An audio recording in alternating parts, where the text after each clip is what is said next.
Hare Krishna, everyone. Hare Krishna. So, here we are again. Here we are again, reading from the Srimad Bhagavatam.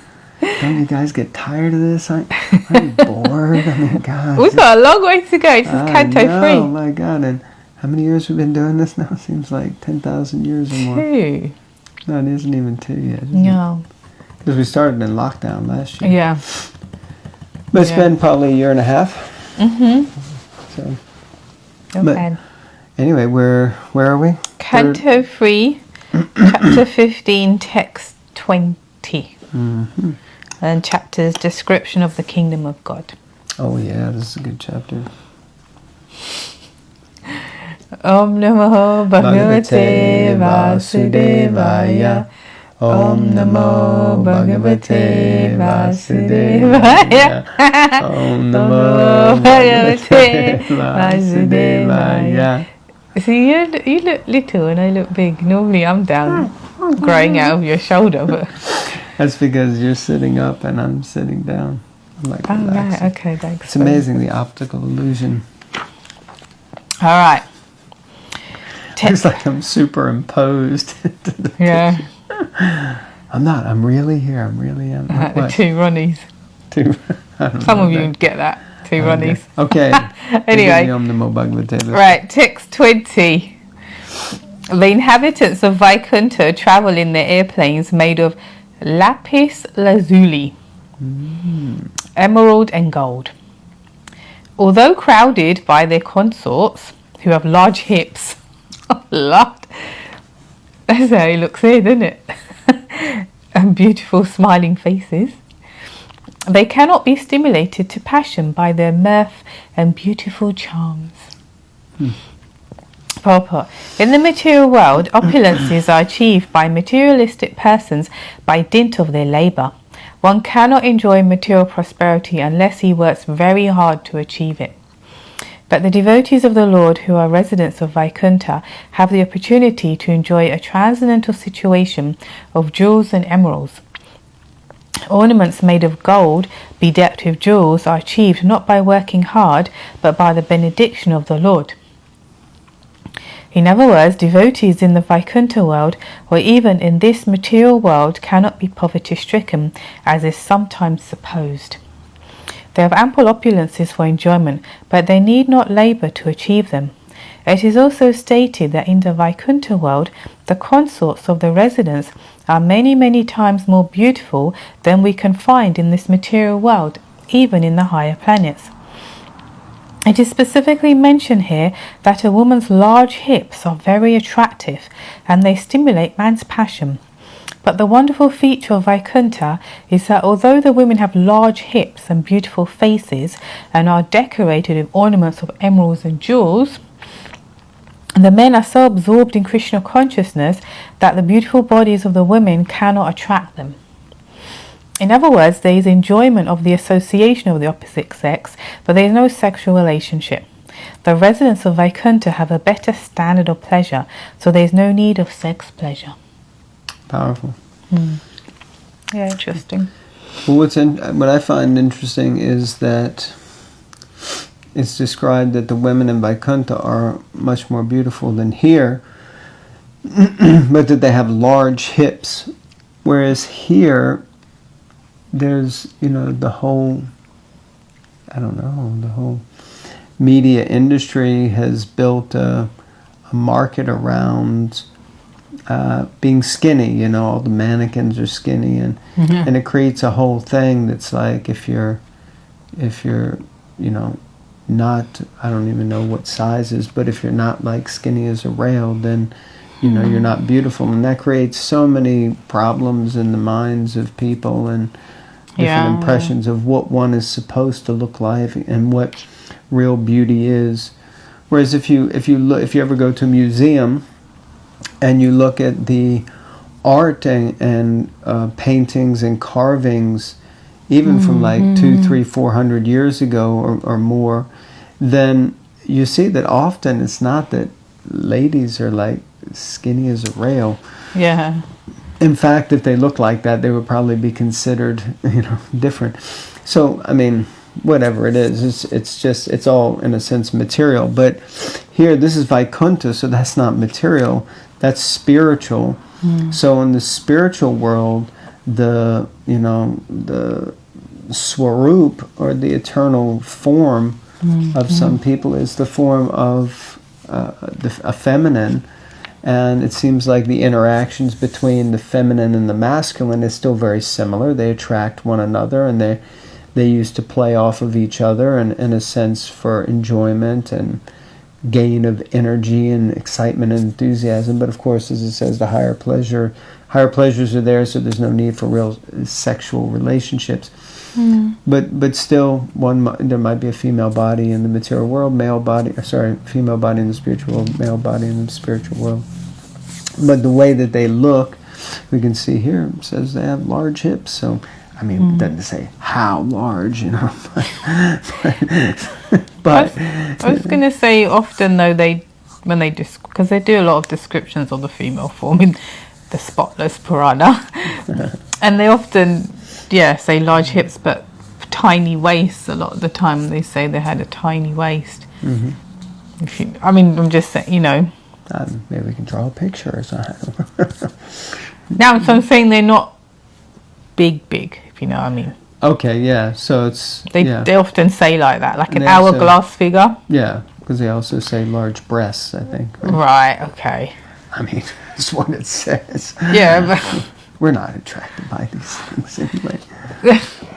So, so hourglass figure. Yeah. Right. Okay. Let's move on now. Okay, text 21. The ladies in the Vaikuntha planets are as beautiful as the goddess of fortune herself. Such transcendently beautiful ladies, their hands playing with lotuses and their leg bangles tinkling, are sometimes seen sweeping the marble walls, which are bedecked at intervals with golden borders, in order to receive the grace of the Supreme Personality of Godhead. Well, this is interesting. So here we see the goddess of fortunes, the Lakshmis, they're actually sweeping the walls. Hare Krishna. And why are they doing it? Just simply to receive the grace of Krishna, of the Lord. Purport. In the Brahma Samhita, it is stated that the Supreme Lord Govinda is always served in his abode by many millions of goddesses of fortune. Lakshmi Sahasra Sata Sambrama Sevyamanam. These millions and trillions of goddesses of fortune who reside in the Vaikuntha planets are not exactly consorts of the Supreme Personality of Godhead, but are the wives of the devotees of the Lord, and also engage in the service of the Supreme Personality of Godhead. Now that's powerful. It is stated here that in the Vaikuntha planets the houses are made of marble. Similarly, in the Brahma Samhita, it is stated that the ground on the Vaikuntha planets is made of touchstone. Chintamani Prakarasadmasu Kalpavriksha. Thus, there is no need to sweep the stone in Vaikuntha. They don't need to clean, do you? It's not like it gets dirty there. For there is hardly any dust on it. But still, in order to satisfy the Lord, the ladies there always engage in dusting the marble walls. Why? The reason is that they are eager to achieve the grace of the Lord by doing so. So here we have the point that in the spiritual world, you don't need to sweep. That's good to know.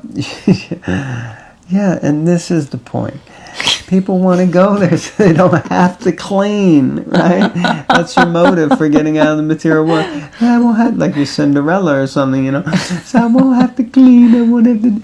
But people, the devotees who are there, they're cleaning for the pleasure of Krishna, even though they don't have to. Right. And I thought it was also a powerful point, because I've read it before, but I hadn't really clocked it, that these Lakshmis are not the consorts of the Lord. They're actually the wives or the consorts of the devotees who have made it back to those Vaikuntha planets. But they're all very much attached to the Supreme Lord, and so therefore they do this service. Now that's another thing, that in the spiritual world they're engaged, just like we said, you have male bodies, female bodies, but they're spiritual, but they're still acting the same way that we would see it here. Thus, like chapter 15 of the Bhagavad Gita explains how that this world is like a perverted reflection of the spiritual world. So here we see, oh, I have to clean to do this, or maybe I try to please the master, or try to please my husband, or try to please my wife by cleaning, whatever. But you have to, because dust piles up here in no time, especially in London. But there, everyone's performing the same activities. You have husbands and wives, but everyone is completely dedicated to trying to serve and gain the grace of Krishna, the Supreme Lord. And I thought it was powerful. It is in the next paragraph in the purport. It is also stated here that in the Vaikuntha planets, the goddesses of fortune are faultless. Generally, the goddess of fortune does not remain steadily in one place. Her name is Chanchala, which means one who is not steady. We find therefore that a man who is very rich may become the poorest of the poor. Another example is Ravana. Ravana took away Lakshmi, Sitaji, to his kingdom, and instead of being happy by the grace of Lakshmi, his family and his kingdom were vanquished. Thus Lakshmi in the house of Ravana is Chanchala, or unsteady. Men of Ravana's class want Lakshmi only, without her husband Narayan, therefore Therefore they become unsteady due to Lakshmiji. Materialistic persons find fault on the part of Lakshmi, but in Vaikuntha, Lakshmiji is fixed in the service of the Lord. In spite of her being the goddess of fortune, she cannot be happy without the grace of the Lord. Even the goddess of fortune needs the Lord's grace in order to be happy. Yet in the material world, even Brahma, the highest created being, seeks the favor of Lakshmi for happiness. Thoughts? So the women are Lakshmis, and the men are the perfected jivas. So the women are not perfected jivas. Did it say that? Well, if they're Lakshmis. Oh. Well, how's Lakshmi not? That's like saying, what are you saying? No, so let's say if I went to Vaikuntha, I don't have to take a male form, I'm saying. I could be one of the women. No, it's like if you go to Goloka, you could take a cow form. Right, I'm not going to take You could take a donkey form. I ain't going to be a donkey, but... You could take the form of a rock or I'm a not tree. going to be a rock. You're a rock star. But Right. you see what I'm saying? You don't get to Vaikuntha unless you're in a perfected form. Yeah. So whether you're a woman or a man, see, because you have a masculine maybe propensity, or you have a feminine propensity, in whatever way, shape, or form that may manifest in one's swarup. But the men, in the Vaikuntha planets, because this isn't describing Goloka, this is describing the Vaikuntha planets. Of course, Goloka is, in one sense, a Vaikuntha planet, because Vaikuntha is the entire spiritual world. But generally, there's some distinction created. It's Goloka. It sits above all of these other planets. But the men would have bodies that look just like Narayan. And so the ladies have bodies that look like Lakshmi. Lakshmi. So it's quite, it's not so, it's all the same. Well, Yeah. it's kind of not far off the impersonal, but which is why now we're in the month of Kartik, the month of Damodar. So, who wrote the Damodaraskan prayers?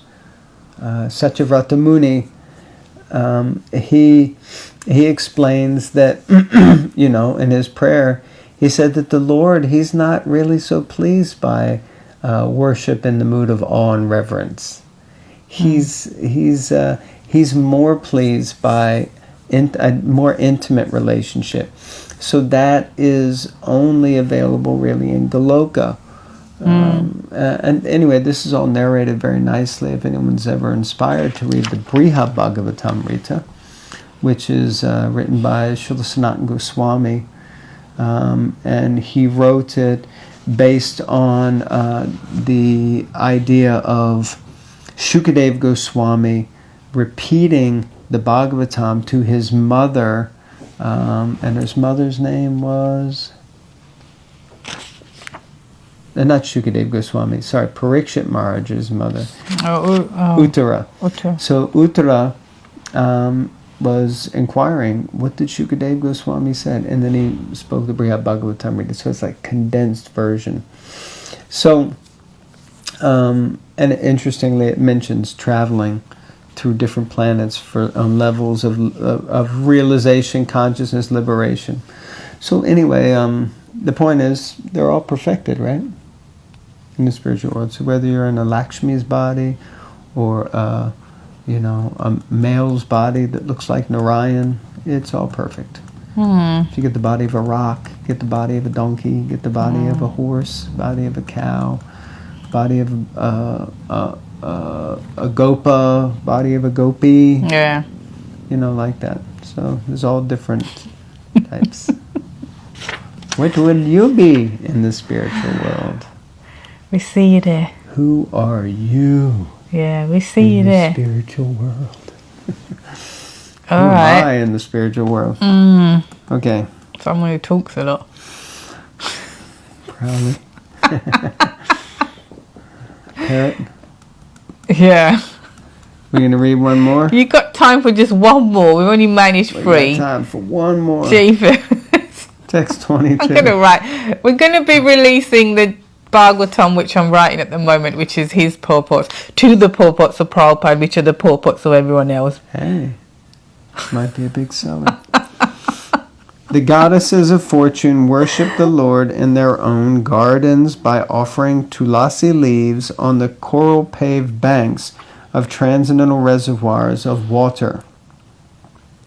While offering worship to the Lord, they can see on the water the reflection of their beautiful faces with raised noses, and it appears that they have become more beautiful because of the Lord's kissing their faces.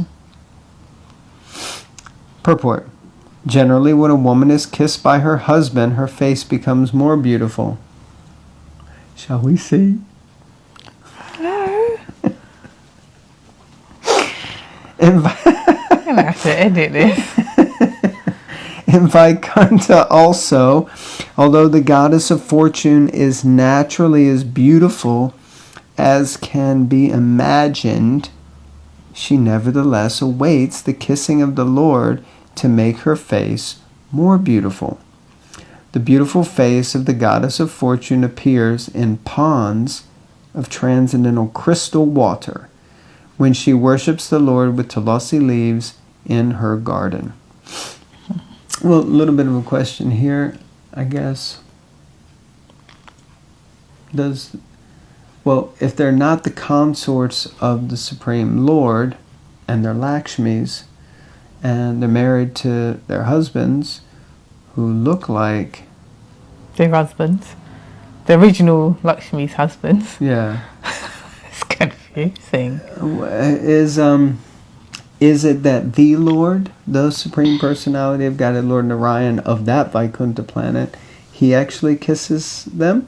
Or is it that their husbands kiss them? As Prabhupada mentions when the husband kisses them in purport. Interesting question. Thoughts? I would have thought it's the Lord, and he's the original husband of the Lakshmis. But because they've already said that. They've already said in the previous one that there's no sexual contact or otherwise. There's no interest. That's how I understood it. Yeah. They just absorb, both the male and the female are just absorbed in Narayan or Krishna. So I would have thought, because if you think about it, that would be the ultimate. you go back to Vaikuntha, and the ultimate as a Lakshmi is to find your true Narayan, the true Narayan, you know. I wouldn't have thought it would be relationships on their level with a local Narayan. Yeah. I don't see confusing. no, it's not. It's just because